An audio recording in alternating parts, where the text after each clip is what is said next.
Test Drive Unlimited 2 is a massive game. The campaign, the multiplayer, the free mode, the cars, the customization, the houses, the club system, the lifestyle elements, the social features, the online police chases, the casino. This absolute juggernaut of a racing game has so much going on that I don't believe the full scope of this game has ever been rounded up in a single YouTube video. It's time that changed. We're doing it all. We're going to reach a final verdict on this game before its sequel, Test Drive Unlimited Solar Crown, finally releases 12 years later in 2023. The online mod, Project Paradise 2 for TDU2, launched relatively recently, and thanks to the amazing work from Cooksey, the mod creator, we finally have an almost fully functional online experience for the first time since the servers were shut down by its publisher Atari. These online services being back up means I can finally do this video justice. Strap in, folks, this is going to be a long one. Let's start from the very beginning. Test Drive Unlimited 2 starts off with a rooftop party on the coast of Ibiza. After a short intro cutscene showcasing the vibes, the player is prompted to select their starting character between 6 of the characters attending the party. The player is then called over to check out the garage. It turns out it's your birthday, and this whole party is for you. And obviously your birthday gift is a brand new Ferrari California. You know, that's pretty modest. So the game is like, hey, get into this car and just drive.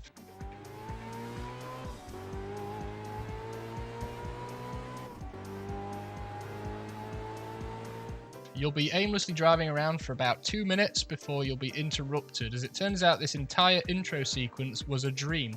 You don't own a Ferrari California, it is not your birthday, and your character is actually a valet that fell asleep on the job. That's what you get for watching YouTube videos in bed. Your character is immediately fired, and the credits roll, the end.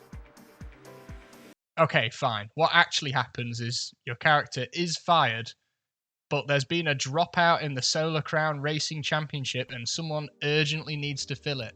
So your character is then immediately rehired in the same cutscene, and you're told that if you can drive Tess to the club in time, then you'll instantly be part of this prestigious global racing tournament.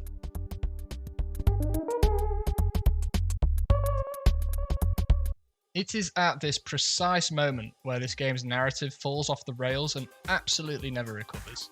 Congratulations, Eden Games, your storyline survived 5 minutes. In fairness, that does rank it higher than most other racing games. I know story is not the main focus of this game or anything, but seriously, I'm not joking when I say for the entire remainder of this game's story, nothing happens. Nothing. You could remove every cutscene from this game and it'd still work, and you could even argue that it'd be better for it. Fortunately though, it's all skippable, so I can't personally say it damages the game, as it's only present in the core single player campaign. There's definitely fun to be found in how bad these cutscenes are at times though. It's straddling that line between it's so bad it's boring, and occasionally crosses into so bad that it genuinely keeps you entertained. A good example of this phenomenon is when certified Chad, Ryan Wilder, nearly commits vehicular manslaughter on Tess Wintery. That's the good stuff right there. Anyway, continuing onwards, you arrive at the club and make it into the Solar Crown. You're then taken to buy your first car, as apparently your character has a pretty significant amount of money on them.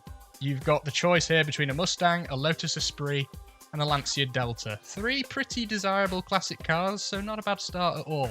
You're then given a caravan to live in, which has 2 garage spaces to store cars, because apparently your character was homeless too. Or maybe they already owned this caravan? I have no idea, the game doesn't explain it. But whatever, we're done talking about the story. Nothing happens for the remainder of the game. It's awful. 10 out of 10. So now you get prompted to go to the racing school to pass the license tests to unlock the first championship. These license tests are somewhat like Gran Turismo, but much, much, much more forgiving. You're generally given a simple task, such as overtake these 3 cars, and if you pass, you move on. If you fail, you need to try again. These do get harder towards the end of the game, but the pass time is always quite easy to beat due to it being set pretty conservatively, as these licenses are necessary to progress through the single player campaign. It's a bit of a shame that these are never really that challenging, because I do think some of the content in these license tests is pretty cool, especially the later ones. There's some interesting ideas and unique challenges, but there's not really a reason to revisit them. It would have been cool to see something like the bronze, silver and gold times in Gran Turismo here, just so the objective isn't so one-dimensional and then you'd have a reason to revisit these later.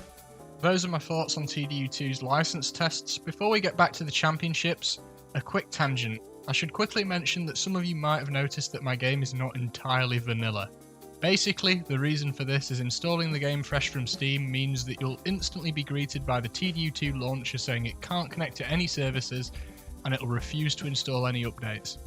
In order to play this game on the most recent patch, we actually need to manually install its DLC update files to the game's directory, and then on RTX Nvidia cards we also need to install a DirectX fix mod so that the game will even run.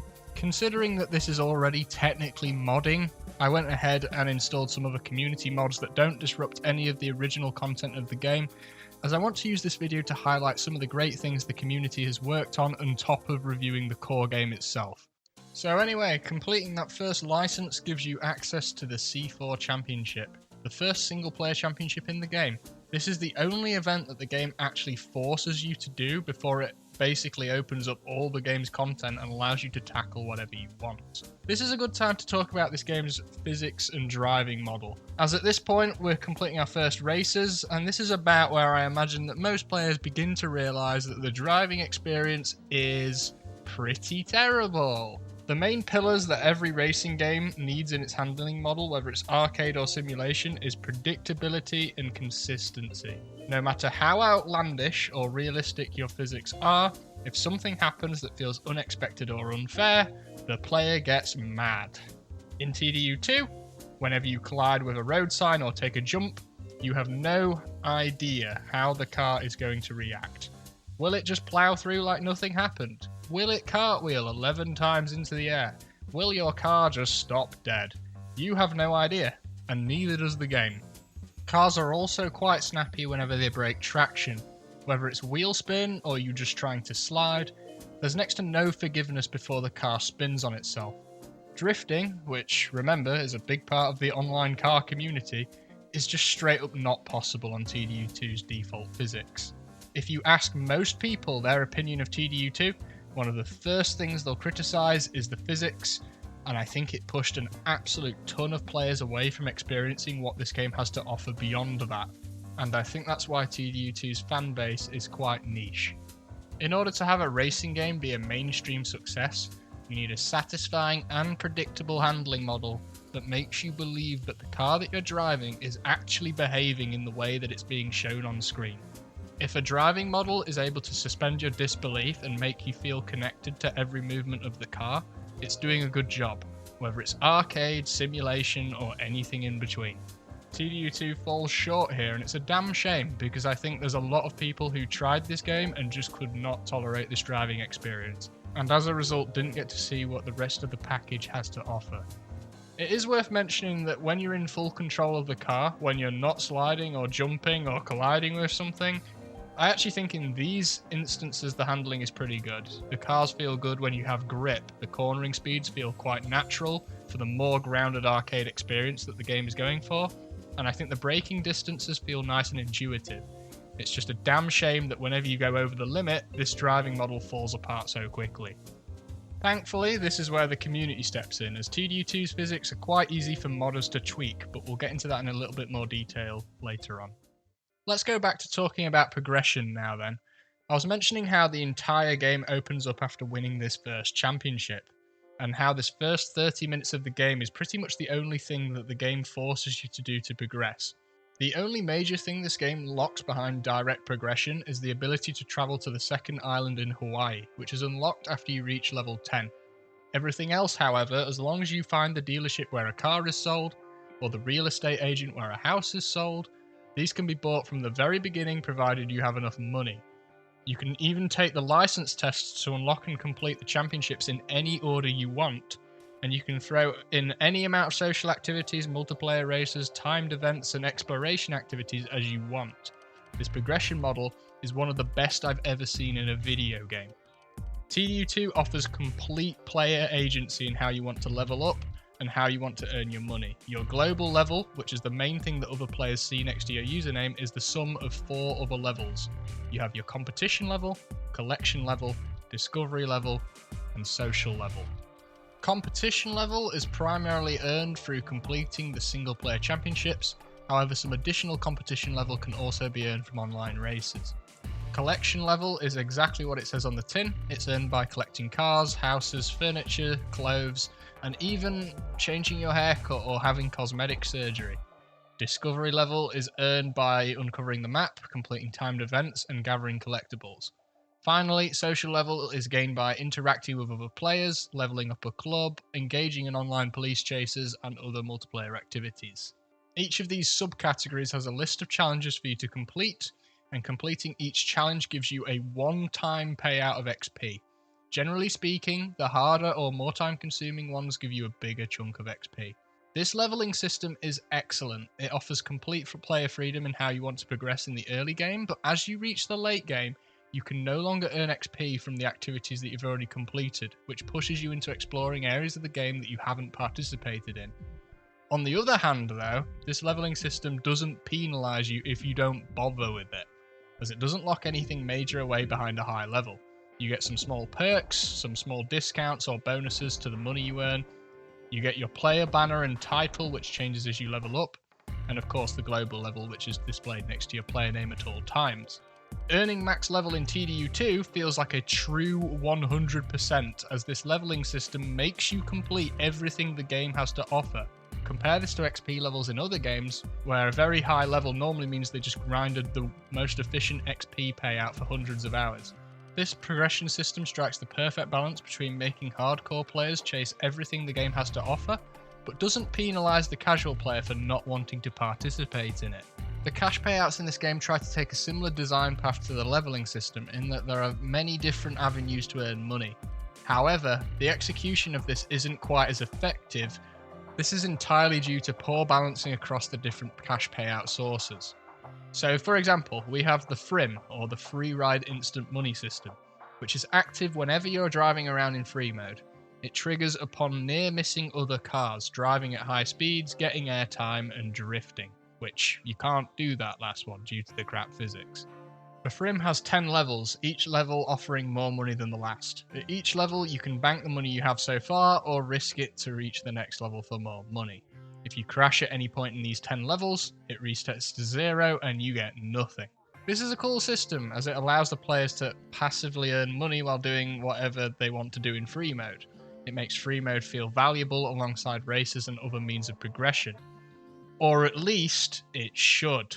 The payouts are set so low on the FRIM that unfortunately it's never really going to matter. This could have been an opportunity to make Freemode a viable means of progression, to lean further into the unrivaled player choice that Test Drive Unlimited offers. However, any money earned from it is instantly dwarfed as soon as you start racing. It's so poorly balanced against other methods of earning money that it might as well not exist. Moving back onto a positive though, let's talk about one of the main reasons why people love this game. It's time to take a look at the map, or in this game's case, maps. TDU2 has two completely different, huge open world maps. The first island, Ibiza, captures that Western Mediterranean Spanish vibe in a map that honestly still holds up well today. You've got miles upon miles of open roads, urban areas, dirt trails, and even a fictional desert added to spice up the map variety. It's about 38 kilometers or 24 miles to drive Ibiza end to end, and the level of detail packed into a map of that size is nothing short of impressive. The second island, the Hawaiian island of Oahu, is effectively a remaster of the map from the first Test Drive Unlimited game. This map remains mostly the same as it was in TDU1, but has a nice visual touch-up as well as some additional roads and dirt tracks to explore. The level of detail and map variance falls short of Ibiza, but it still has its moments. The city of Honolulu is unlike anything else in the game.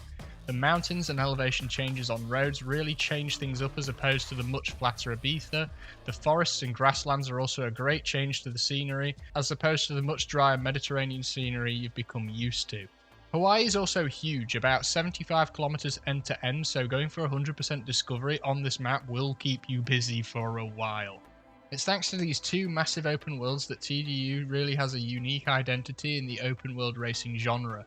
Other games such as Need for Speed and Forza Horizon tend to go for a much smaller map focusing on density and detail, but in TDU2 you can just pick a direction to drive in and you won't run out of road anytime soon. This opens up the space to have hundreds of unique cruises with your friends and extends the life cycle of exploring the map. There's also something about the scale and spacing of the map that feels much more real than other racing games. Points of interests are often squished together in a way that breaks the illusion of it feeling real in other open world maps. TDU2's maps have enough space to breathe, and as a result, a road trip has this genuine feeling that other games can't match. In order to max out your discovery level, you need to discover 100% of the roads on both islands, as well as all the collectibles, which in this game are car wrecks and photo opportunities. There are 60 car wrecks hidden across both Hawaii and Ibiza. These are split into 6 areas with 10 wrecks in each area. Finding all 10 wrecked cars in an area immediately unlocks you a bonus vehicle that can't be obtained anywhere else. These vehicles range between Easter egg meme vehicles and genuine one-of-a-kind classics.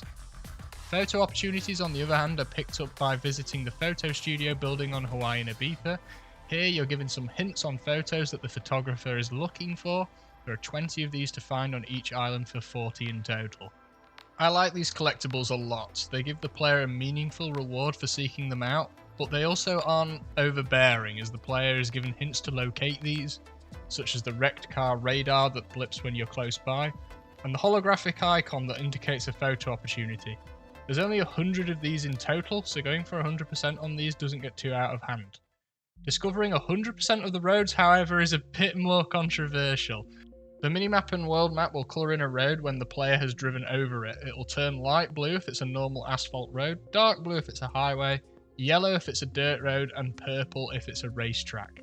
Getting 100% discovery rank means you discover every single inch of these roads. This gets especially frustrating when you're at 99% in an area and you're trying to spot the millimetre of road that you've missed.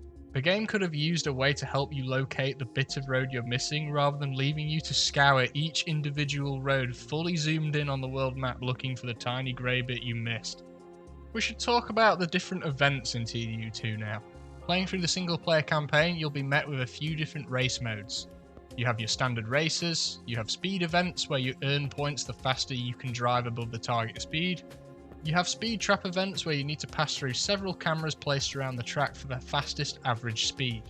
You also get flashbanged by this stupid camera flash effect every time you drive through a speed trap. I don't know who thought this was a good idea. There are also time trial events which are self-explanatory, beat the target time. Last and absolutely the least are the eliminator events, which are literally in the game. These events are horrendous. Here you can see me enjoying a 7-lap dirt eliminator event which has currently been going on for 20 minutes. Zero challenge from the AI, nothing interesting about the track, just 20 minutes of concentrated boredom. A standard circuit race on a similar track would only make me endure 2 or 3 laps of this misery, but these eliminator events are trying to absolutely ensure I die of old age before seeing the credits. These events and this single player campaign is fine, but it doesn't really do anything to break the status quo of the typical, hey, work through this list of races campaigns that are so commonly found in racing games. I'd love to see more risks taken across the racing genre in making the single player playthrough more interesting. We also got 100 limited time events that spawn randomly around the map in Freemode. These show up as time bomb icons with a countdown to when the event expires and gets replaced by a new one. There's a few different mission types you'll run into, and these are repeated in different locations to make the 100 count. The cutscenes and story behind each variant of these missions is exactly the same, so I'll quickly go through all the mission types. The first variant you'll encounter is a woman that is tired of walking and wants driving to her destination. No time limit on these, you just have to drive cleanly enough to not fill up this meter and fail the mission. Next up, we have the man who is always late for his meeting. You have to pick him up and drive him to his destination inside of a time limit. Then we have the adrenaline junkie. You pick him up and you have to fill the adrenaline meter through dangerous driving. You know, near misses, jumps, the usual. Once you fill the meter, you pass the mission. We have the speed addict who just wants you to drive above a certain speed for a certain amount of time. If you stay below the target speed for too long, the mission will fail. Then we have the car sick woman who wants you to drive to a destination, but she gets car sick very easily meaning you have to slowly tiptoe your way to the objective, but if you pull enough G-force to fill the jolt meter at any point, the mission will instantly fail. Some of these are really sensitive and literally, basically, will make you drive at the legal speed limit in order to pass them. Next up, you'll encounter a woman that needs someone to take her car to be serviced, so you'll be driving a car given to you by the mission to the destination, sometimes with a time limit, and you'll lose payment for any damage you cause to the car. These missions are cool as you'll be trialing a lot of cars that you don't necessarily own and wouldn't otherwise try. Finally, the worst mission type by miles. This man's girlfriend is cheating on him and he wants you to tail her to find out where she's going. Yeah, unfortunately I'm serious. Not only is the premise stupid, but these missions suck as well, where you just have to follow an NPC car around for 5 minutes without getting too close or too far away. These mission types, except the tail missions, are all fine and help weave a bit more variety into your playthrough. Many of them are a pretty chill drive from point A to point B, but that's not a bad thing as it's exactly what this game is designed to do. They could have used a few more variants. The same cutscenes and scenarios being reused does get a bit grating towards the end of completing all 100 of these, but I think the content within them is ultimately fine. I just wish someone spoke up in the design meeting and advocated to permanently delete every trace of the tail missions. Nobody would miss them. So, we've covered the campaign events and the random timed events. Let's talk about multiplayer events. You can find these scattered around the map, and these are largely the same event types you'd find in the campaign, except no eliminators. Thankfully, someone at Eden Games was benevolent enough to make us not suffer through those events online as well. Online races are started by clicking any multiplayer race icon on the map where you can either join or host an instance of that race. The online lobby system is awesome. Everyone's avatar and car is physically dropped into the start line of the event, where everyone is able to walk around and interact with other players and their vehicles. This means during the period of time where you're sat waiting for the race to start, you can be checking out other players' liveries, you can sit in and rev the engines of other players' cars, or alternatively just start spamming emotes. I have no idea why this hasn't been replicated by another racing game. Lobbies are typically boring, where you're doing nothing but waiting for the race to start, whilst in TDU2, you can be doing whatever this is. The online racing itself is a really good time as well though. You've got plenty of layouts across Hawaii and Ibiza to choose from. The host is able to restrict to specific car classes, and the netcode holds up surprisingly well for the age of the game. If you've got a decent group of people to play with, changing it up through the various vehicle types in the game is a blast, and I highly recommend it. There are also 2 co-op modes you can do from an online lobby. You have Follow the Leader, where the game randomly picks one player to lead the pack, and only this player can see and activate the next checkpoint. When this checkpoint is hit by all players, it picks a new player to lead, and this continues until you hit the finish line. Secondly, you have the Keep Your Distance game mode, where all players need to remain an even distance apart and gain points the further they drive whilst within the distance threshold. This can be harder than it looks. These co-op modes are fun temporary distractions, but there's not much of real substance here. You'll most likely give them a try, yell at your friends for screwing them up, and not come back to these too often. The Follow the Leader mode is definitely the stronger one out of the 2 though, as they typically end up turning into a coordinated cruise with people swapping positions, which is nice and chill. Let's move on from events then. Let's talk about cars. TDU2 launched with 101 cars. However, some of these were duplicates and some of these were retailer exclusive pre-order bonuses. For example, there are 5 Bugatti Veyrons, and 3 of these were special editions locked behind pre-ordering at different retailers. These pre-order cars were later all listed as DLC for $1 per car. In the core game though, you have a decent car list with some nice obscure models. The Weissman Roadster, Ascari A10, Ginetta F400, Spiker C8 are all models you don't see too often in racing games. You've got many of the typical manufacturers here as well, however there are quite a few high profile misses here. There was no Lamborghini, no Porsche, no BMW, although those last 2 are thanks to EA's old exclusivity deal, when Porsches and BMWs could only appear in Need for Speed. Do you guys remember that? Asian representation is also severely lacking. These 3 cars that you can see right now are the only 3 Asian cars in the base game, so if you're a JDM diehard, this probably isn't the game for you.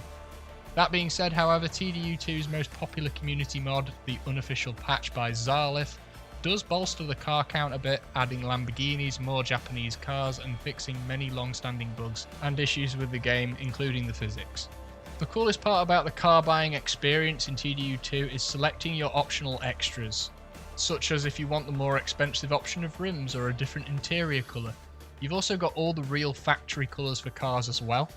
You are of course buying these cars from dealerships in TDU2, which are all fully explorable and match the personality of the manufacturer or type of car that it sells. You've got the Ferrari, Audi and Mercedes-Benz dealers. These are all decorated how you'd expect a dealership from these manufacturers to look. And then you've got more general dealership like Italian cars, British cars, US cars, European classics, and so on and so forth.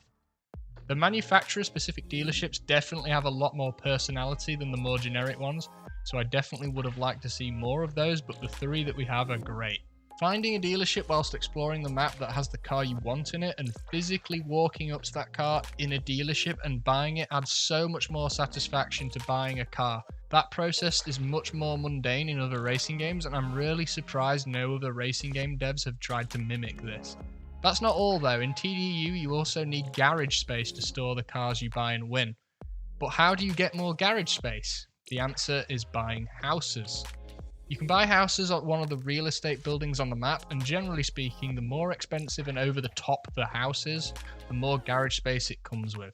This tops out at the 8 garage space villas and mansions, although the most expensive houses are the $5+ million yachts you can buy.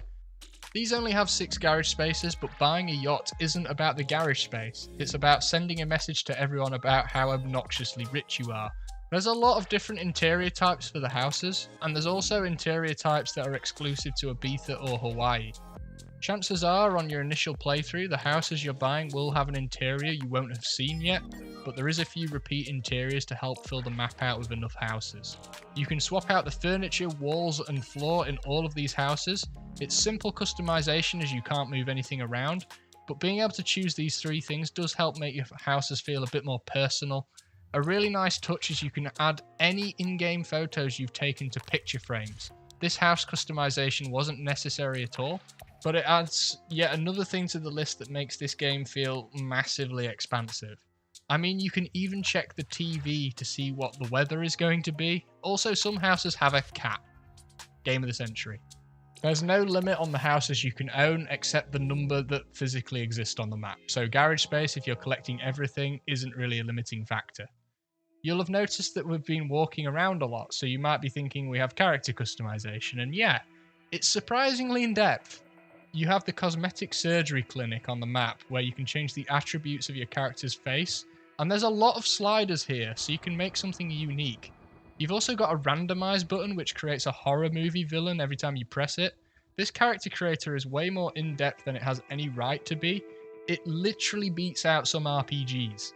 You've then got several different fictional brands of clothes which each have their own clothes store located around the map.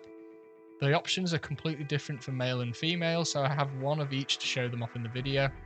Each clothing brand makes a different type of clothes, so once again you've got a decent variety here. Anything between sportswear, more casual stuff, expensive suits. My main criticism is every single female shoe option is a high heel. Basically it looks like they only bothered to animate the female characters wearing high heels, so they never put in any alternatives. Otherwise you've got the same variety that the male character has, but it is pretty annoying. You also have the hairdresser, which I don't think I need to explain that one. The hairstyle options for both male and female kind of suck here. They're all very short hairstyles, as clearly the devs were very concerned about longer hair clipping with the character or many of the clothing options. There are also no coloured hair options. You can pretty much have blonde, brown or black hair, which is a little limiting, especially when compared to the myriad of character and clothing options. We'll just quickly cover some of the other buildings you can enter on the map. You have the sticker shop, which is essentially the livery editor. This was kind of fine in 2011, but by modern standards this livery editor does not hold up. You have limiting decals, bad layer options, you can only undo a few stickers back and anything beyond that is stuck permanently on the car. The cursor feels janky, so accuracy can be a bit of an issue, but it works if you want to throw a simple design together. You have tuning shops where you can apply some incredibly basic tuning parts to your car, or change the rims but only from the car's factory rim settings. The tuning is performance only, and well, it sucks. You can just apply a level 1 to 4 upgrade to 3 parts of the car, which makes your car marginally faster. Definitely a rush job implementation of tuning and not the game's finest hour. Do we have to talk about the car wash? Is it really necessary to talk about the car wash? The Community Racing Centre. Now this is an interesting one. This is all about player-created challenges. You can create your own route using checkpoint and finish line placement, run a time on it, upload it to the CRC, and then set a buy-in and cash reward for other players trying to beat it. You will receive any buy-ins from other players attempting to beat your challenge. However, other players have to repay the buy-in every single time they restart the challenge. However, if they beat you, you have to pay out the reward money to them out of your own cash. Super cool idea, and if you're really good at it, you can make a lot of money by taking it from other players. If you're, that kind of person, I guess. This segues us nicely into social features. Now, this is the most important part of the video, and the most underrepresented part of TDU2. Most of these social features have only just come back online thanks to Project Paradise 2, and I don't think many of these have ever been covered properly on YouTube as a result. So we already covered some parts like the online racing and community racing center, but TDU2 spreads its social features into much, much more than that. So, first of all, the obvious one, the iconic one, and the reason why so many people are still infatuated with TDU. The seamless drop-in and drop-out free mode. And when I say seamless, I mean some of the time, because to this day, this has never worked 100% consistently. The game seems to have issues sorting out players' NAT types, as it runs on peer-to-peer networking, so this often leads to you cruising around alone, as it can't find a free mode instance. But when it works, oh boy, this is the pinnacle, right here. Now, some of you might be sitting there thinking, oh boy, multiplayer free mode. Big whoop. But remember, this was back in 2011, and Forza Horizon as an entity did not exist. TDU2 didn't even start this either. TDU1 was doing this back in 2006. So this franchise pioneered a lot of the open world racing game matchmaking you see today, and for good reason. TDU's ability to make you wind up in a group cruise without you having any intention of being involved with any of the players is unmatched. The reason why these natural encounters are able to happen in TDU and not in other open world racing games that have a similar matchmaking system comes down to 3 simple factors. Number 1, TDU2 actively gives you many reasons to explore and spend time in free mode. Number 2, TDU2 tries to ensure that you're always in an online session whilst in free mode. Number 3, text chat is becoming less and less present in modern games, and I'm not sure how more modern games expect you to actually connect with people. So, I know text chat has gotten a bad stigma from people being toxic in competitive games.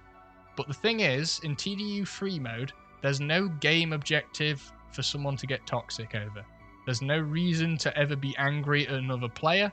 They aren't a liability for your team or an annoying opponent, but just someone else that exists in the world.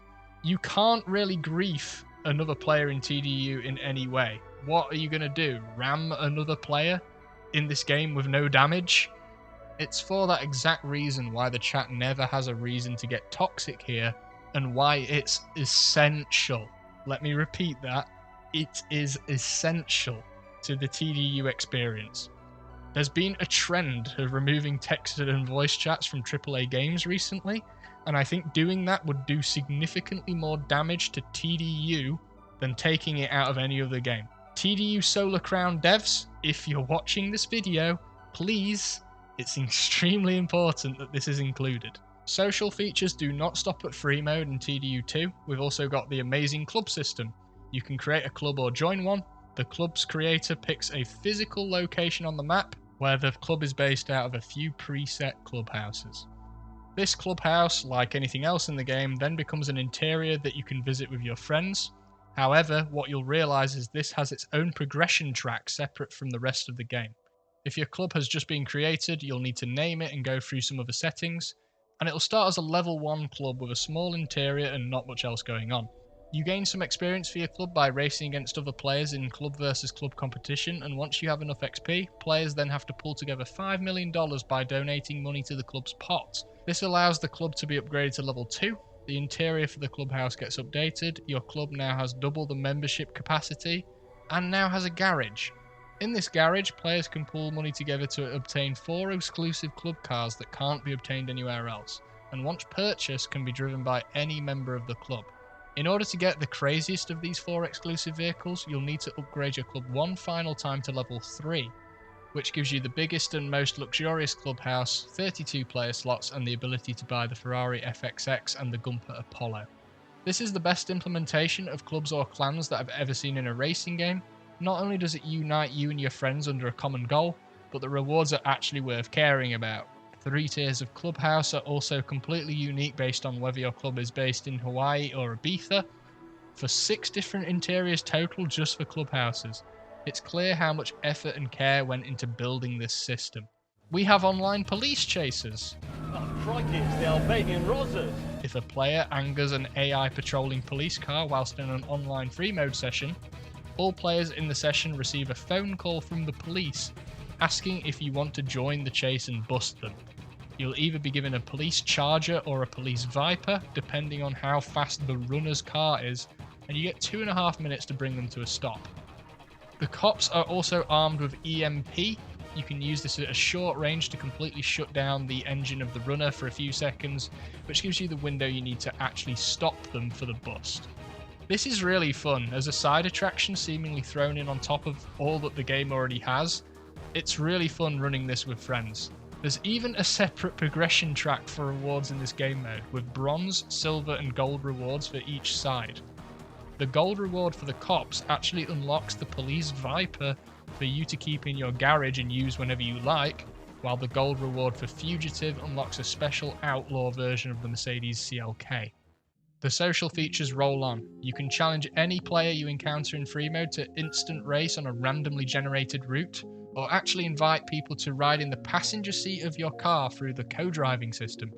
The passenger can then give you on-screen directions or just ride around with you for a bit. It's a cool feature.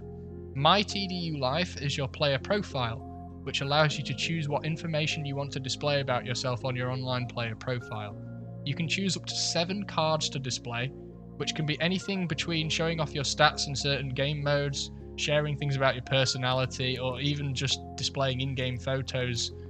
Just quickly opening someone's player profile is going to very quickly tell you what kind of player they are, which is just another tool which streamlines who you want to play with. Everything to do with interacting with players is so well thought out. If it weren't for other shortcomings with the core experience of TDU2, I think this would be looked at as absolutely world class. It's strange, this game has many features of an MMO, all whilst remaining completely playable whilst offline and still offering a respectable single player progression path. So yes, you might look at the upcoming Test Drive Unlimited Solar Crown and laugh that it's categorized on Steam as both a single player and MMO title, but this fills me with so much hope that it won't be pivoting the series to a cynical, always online live service. That offline single player was so important to this game. If TDU2 hadn't been playable these last few years, after the official servers were shut down, I'm not sure these community revival projects bringing it back online would have existed in the first place. TDU2 also had 3 major DLC expansions, and yes, we're talking about all of them. Just before we get into post-launch content though, a quick cry for help brought to you by my mental health.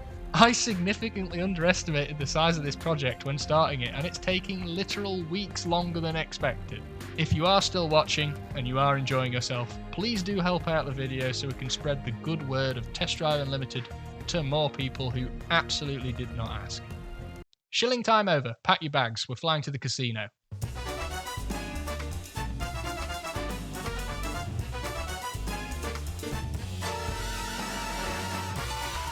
TDU2 Casino Online is the first expansion released, and it was actually available day one as a pre-order bonus or a $10 DLC pack. Casino Island, original name, I know, acts as the 3rd island in the game that the player can travel to and includes its own progression system, activities and rewards. So, content-wise, what have we got here? We have a variety of slot machines that are actually mechanically quite different to each other. We have Texas Hold'em Poker in both tournament and cash game formats, and we have Roulette. Additional smaller features include the bar, where players can order drinks, which actually acts as a raffle to win poker tournament entry tickets. You have the Podium Vehicle Hot Lap Challenge with its own leaderboard, as well as an additional clothing store with its own exclusive items.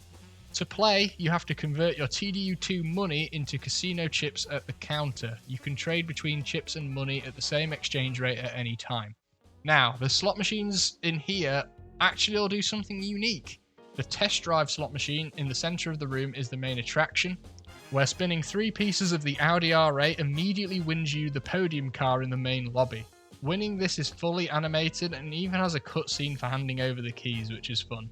You've got the fashion slot machine, where the top prize is a dress or tuxedo that can be only won on this machine.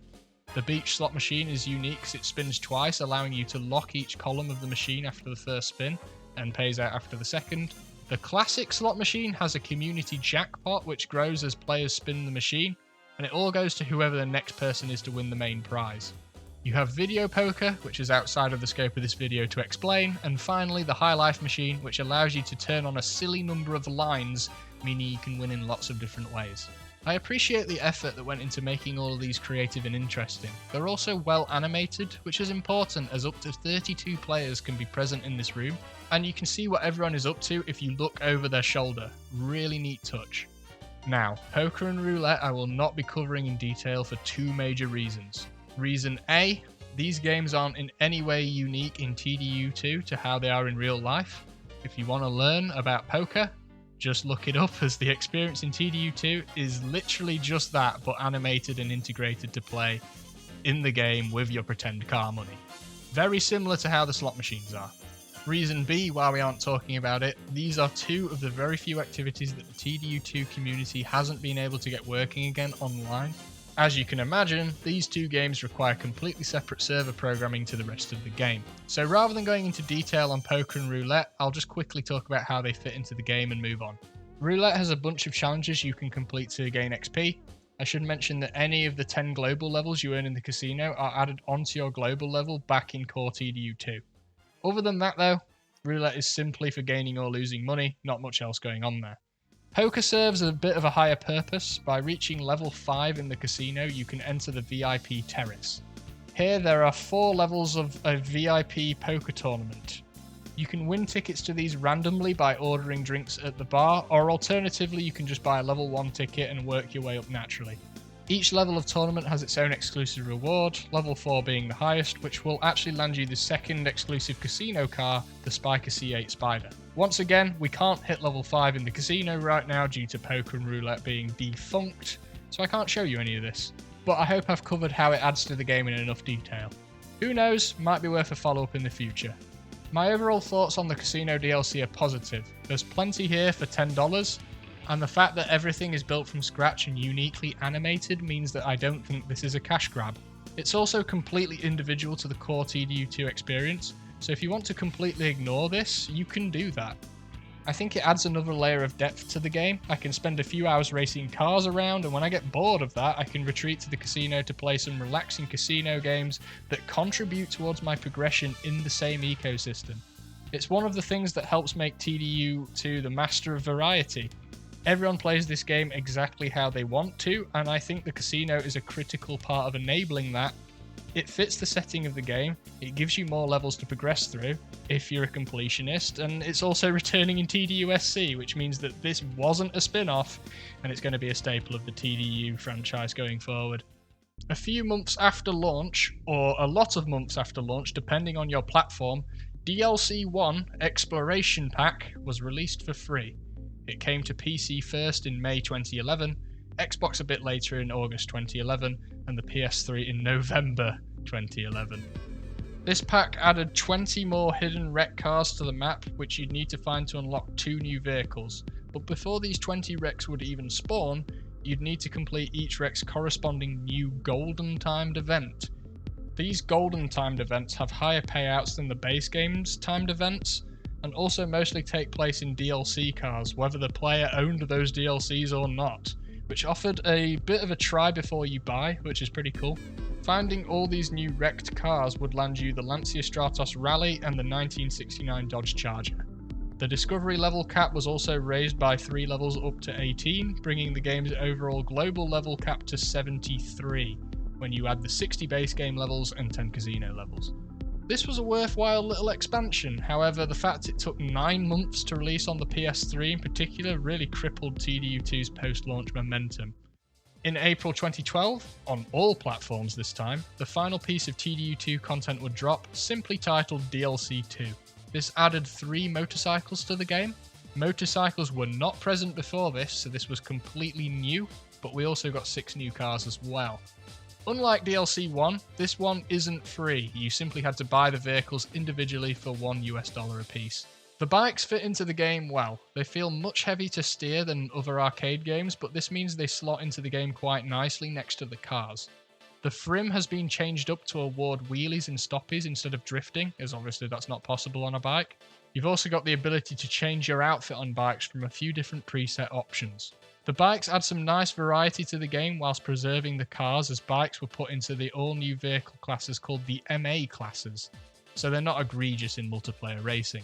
DLC 2 didn't really do much else. There's some new clothes and furniture added in for free, as well as the online racing centre, which is just the community racing centre except Atari and Eden set the events instead of the players. I can't show you this either, as this is the other thing the community hasn't got working yet. TDU2 then is a game often overlooked due to its poor driving experience and average single player campaign. However, hidden underneath these shortcomings is an incredibly well fleshed out exploration and social based experience, with so many side attractions and additional features thrown on the pile that going for a true 100% playthrough will keep you busy for hundreds of hours without feeling like a grind. You have more connection to the world than any other racing game, as every house and car truly feels like your own. The social features and connections to other players are more fleshed out than any racing game that came before or after it. My experience discovering this game for the first time back in February 2011 led to some of my all-time favourite gaming memories, and having unforgettable experiences with other players that no other game can seem to match. My core friend group that I still play every modern game release with today, over 11 years later, half of them I met in this game. I think game designers across all genres could really look at how TDU2 crafts its progression and social features, because I've never seen another game get close in this department. Even with all its shortcomings, you still have an active community playing this game today, which is still working on fixing its weaknesses and improving the game day by day. TDU2 is a special game and one of those experiences that sticks with you.